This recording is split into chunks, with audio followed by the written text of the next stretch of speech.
Hey, what's going on, everybody? Welcome back to an episode of Great Locks. I'm Gunther the Great, and today we are continuing the series Beyond the Roots with our special guest, Jimmy Got Soul. And right now we're just picking up where we left off with Jimmy saying, you started again with like a different method, and I was like, did it again. Like, how many times can this dude do stuff? Like, it was cool. Like, they looked like they were, like, if you kept it in your hair, they were gonna be like thicker and like, yeah. It was cool. Like, the coils, they were dope. And then you told me that you were gonna like comb it out and then start all over with another method. And I'm just like, I mean, what can I say? Like, you can do what you wanna do. I admire all of it. Hey, so I think it's pretty sweet. cool. And it's another journey. You can say like, hey, I had dreadlocks before and I started with this method. And then I also did it again with this method. Yeah. So you can actually say like how like your experiences with those methods. So Right. I think it's cool. And I think it just really comes from, you know, what you're doing it for. Like how we mentioned earlier with people doing it because, like we see the Rastafari community, to where they they don't cut their hair and they allow it to lock up. Yeah. And it's typically free forms, but I'm sure some of them have, you know, maintained locks and stuff like that. But there's people that do it for certain reasons.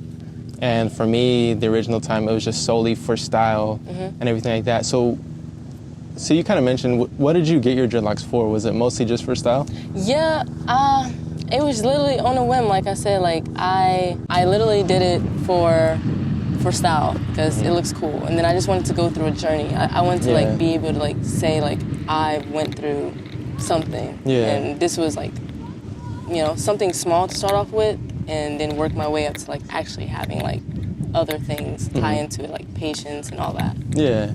Yeah, because for me, there's just so much that comes into it, like how we're talking about patience. Yeah. And like I look back at all these things where it's like, you know, a maturing process. Yeah. And through all of it, you're maturing at the same time. Because not only are you growing in age, but you're growing in maturity. Yeah. And like you said, you started right when you got into college or something like that? Yeah, like right when like I can talk about from when because I started when I went into college too.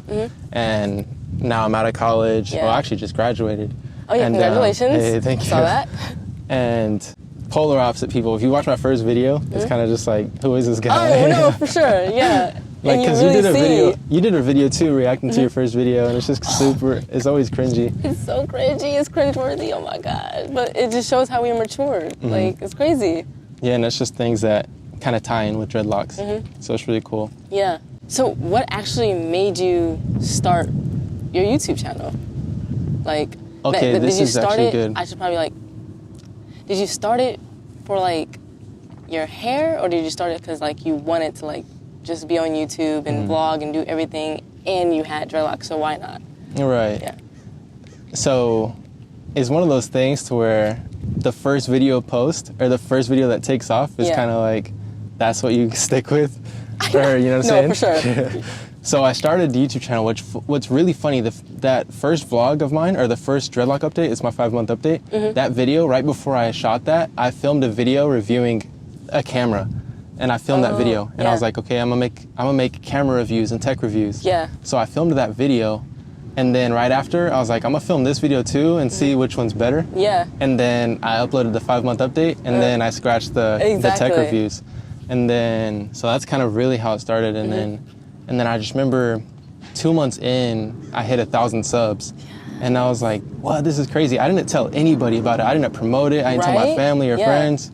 And then it took off, and then one day me and Chan were going to the gym. Chan's my brother. Yeah. And I told him like, yo, I have a YouTube channel and this thing's popping. And then it just really just took off from there. Like 8 months later, I think I had 10,000 subs. No, yeah, you started growing really fast. So it's really cool. Like, I'm not even sure when I started watching you, because I think you just popped up in my suggested videos. Mind you, I don't have blocks, so you just popped up. And I was like, I don't know what was the first video I watched. I just know that like I subscribed, and probably like a year later I started my locks because of you. So yeah, you started growing really quickly, and I was like, but like you deserve it. Like your edits, your content, all that. Like super cool. Thanks. I'm flattered. Stop. Doing YouTube videos, I like me personally, I don't like calling myself a YouTuber. I'm just a guy who makes YouTube videos. Exactly. And doing that is very interesting, seeing people on there and be like, I wonder what they do. Like, what do they do outside of YouTube? Oh, you know what I'm saying? So that's the question I have for you. Okay. Is like, what else do you do? Because when I see you, I'm like, is she living solely off YouTube? And I'm like, that'd be super cool. No, and then, like, for anybody I watch, I'm like, I really want them to live that lifestyle, because, like, living that way, being able to create and make content and, you know, bring something to people's life and be able to live off it. And it's like, man, I have a wife and a kid, and I'm able to take care of them just from making YouTube videos. So it's always cool to see, like, what do you do? I don't know if I've ever heard you say what you actually do. I probably haven't. So, if you feel comfortable saying it. Oh, no, I really don't care. Okay. Yeah, so I'm like a free spirit. Like, I'm always, like, out on the go. I'm learning how to skateboard. I've been skateboarding for a minute, but, like, I'm trying to, like, actually skateboard. So I go out, I'll skateboard a lot. I go to the movies all the time. I have, like, a normal life. Like, kid you not. Like, I really have a normal life. Like, I work at Starbucks. Oh, I actually think I knew that. Yeah. I feel like I didn't know that. I've been working for Starbucks for, like, 3 years now. Like, it's Starbucks is fun, guys. I'm not even promoting them. They're not paying me enough to promote them. But hey, Starbucks this is sponsored by Starbucks, guys. Make sure to click the link down. I'm just playing. No, but Starbucks is super fun. Like, it doesn't even feel like a job sometimes. Like, so. And that's good. And I get off probably like 11 a.m. or 10 a.m. and it's my day. So that's super good. So I like to hang out, chill. I literally don't know what else to say because I have a normal life. Like, I go kayaking. Kayaking's fun. If you guys never did it, go kayak. It's freaking amazing. Scooter downtown, go to clubs, go to parties. I'm just gonna reverse the question to you because, like, I want to know too. What do you do, like, outside of YouTube? Well, I have a family, so that takes Clearly. Shout out to Can. Yeah, shout out to behind Kellen. the cam. Hey, behind the camera. So I spend a lot of my time with my family. Like, that's mostly what I do. Yeah. Outside of anything, outside of creating YouTube videos. And on top of that, I do freelance work or for, like, editing other YouTubers and stuff, their videos, and I go to church and everything like that. That's probably one of my favorite things to do. Yeah. I'm actually a ministry lead of the media department there, so it's pretty cool how it ties in. So like, do all the social media and everything like that. That's super cool. So that's cool. Yeah. And just everything's mostly family, because after a long day of doing everything that I do, it's like I just want to be with my family. No, for sure. So that's a huge thing.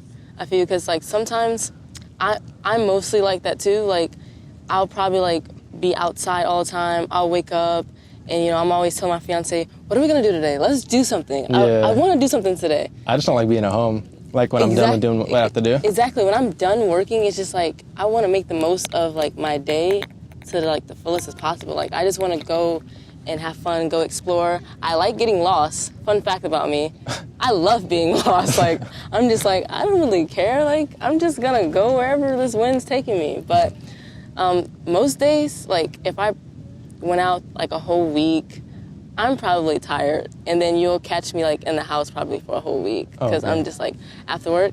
Now I just want to go home, chill, play my guitar, watch movies, just play the game. I'm chilling. There's so many times to where, like, me and Candace will take just a whole week off, like, not doing anything. Not doing nothing. Like, not editing, not creating videos, not editing videos, just anything. And then those are just, like, probably some of the best moments, because that's when you get the best ideas or all these other things. Yeah. If you really just, like, take a step back from everything, it really just inspires you to, like, lunge forward, because you're, like, itching to get things done because you know what to do now. Yeah, for sure. And it doesn't, like, feel like it's like weight on you, because sometimes it just feels like, I don't know if it feels like that to you, but, like, sometimes I'm just, like, so pressured to, like, post a video because everyone's just like, where's the video? Jimmy's off of YouTube. And I'm like, I'm just trying to live life. That's it, I promise. So then it's just like, then that, like, it motivates me to get back on YouTube. And I'm just like, post another video because, like, people actually care. They do. So it's super cool. Like, I love my subscribers, my supports. They're amazing. You guys are amazing. So yeah. Hey. Yeah, I love you guys too, man. Oh. Just a little heart. Yeah. Hey, you guys, thank you so much for tuning into this episode with Jimmy Got Soul. There's more episodes coming out with her because we sat down for literally an hour filming this interview, and there's so much good content and so much that we talked about. So please stay tuned for the further episodes, but make sure to give this video a thumbs up, and these episodes are going to be coming out quick. I'm not going to keep you guys waiting, so stay tuned. But yeah, make sure to go subscribe to Jimmy Got Soul if you're not already, and don't forget to go check out greatlocks.com, because everything we talked about in this video on how to get dreadlocks is going to be on that website on how to get them, as far as the products and the tutorials on how to do all this. But these videos are to encourage you guys during your locking process, or if you already have dreadlocks, just for entertainment. And it just means so much to me that you guys are supportive on this new series that I got going on. Beyond the Roots is going to be something huge, so I'm super glad that you guys are here now. But in that, I'll see you guys in the next episode. Peace.